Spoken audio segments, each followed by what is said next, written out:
পাঁচ মিশালি সবজি বানানোর জন্য আমি নিয়েছি কুমড়ো, আলু আর লাউ শাকের ডাঁটা, ব্রকলি, ফুলকপি, গাজর, বেগুন, শিম, ওদিকে একটু শালগম আর বাঁধাকপি। এগুলো সব আমি টুকরো টুকরো করে কেটে নিয়েছি।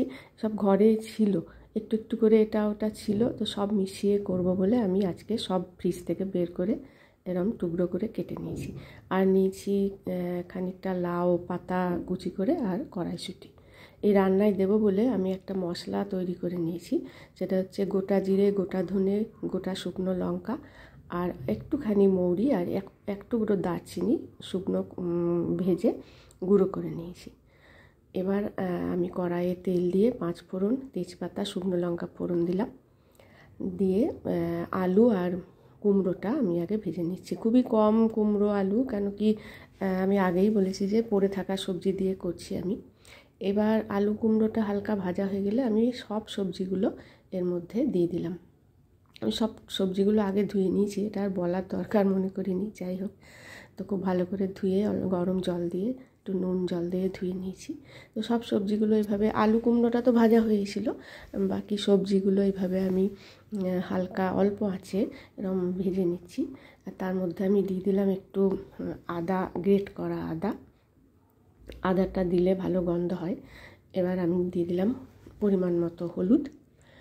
এখন আমি কিন্তু নুনটা দিচ্ছি না। নুন দিলেই কি হবে, সবজি থেকে জল ছেড়ে দেবে, তা ভাজাটা হবে না। ওই জন্য আমি আগে ভালো করে একটু ভেজে নিচ্ছি, কম আঁচেই ভাজছি।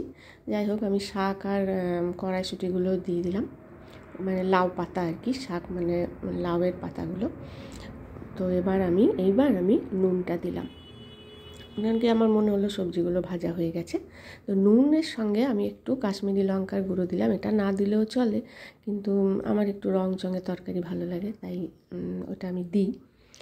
এবার ভাজা মোটামুটি হয়ে এসছে, আমার পরিমাণটাও অনেক কমে গেছে, কেননা শাক, বাঁধাকপি সব কমে এসছে। এবার আমি ভাজা বড়ি দিলাম, সামান্য চিনি দিলাম আর কাঁচা লঙ্কা দিয়ে এগুলো সব আস্তে আস্তে নাড়াচাড়া করে মিশিয়ে নিচ্ছি। মিশিয়ে নেওয়ার পর আমি দিয়ে দিলাম ওই ভেজে রাখা মশলাটা, গুঁড়ো করে যেটা রেখেছিলাম, ওই মশলাটা আমি খানিকটা দিয়ে দিলাম। এটা খুব ভালো গন্ধ হয়, খিচুড়ির সঙ্গে খেতে ভালো লাগে। খিচুড়িতেও এই মশলাটা দেওয়া যায়, খুব ভালো লাগে খেতে, ভোগের খিচুড়ি টিচুড়ি করলে। এই তরকারিটাও খিচুড়ির সঙ্গে ভীষণ ভালো লাগে, রুটির সঙ্গে, ভাতের সঙ্গে সবই খাওয়া যায়। তো আমি দেখলাম ভাজা হয়ে এসছে, তো আমি খানিকটা গরম জল দিলাম, ঠিক যতটুকু জল লাগবে সেদ্ধ হতে ততটুকুই দিয়েছি, কেননা সবজি থেকে প্রচণ্ড জল ছাড়বে।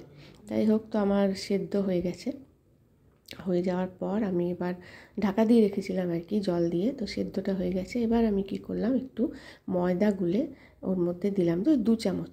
কেননা এই ঢাকা দেওয়ার আমি যে রান্না হয়ে যাবে, আমি কম আঁচে খানিকক্ষণ ঢাকা দিয়ে রাখবো তো মেশার জন্য, তো তখন কি হয়, এটা জল ছাড়বে না এই ময়দার গোলাটা দিলে। এবার আমি একটু ঘি দিয়ে দিলাম, বাস আমার রান্না হয়ে গেছে।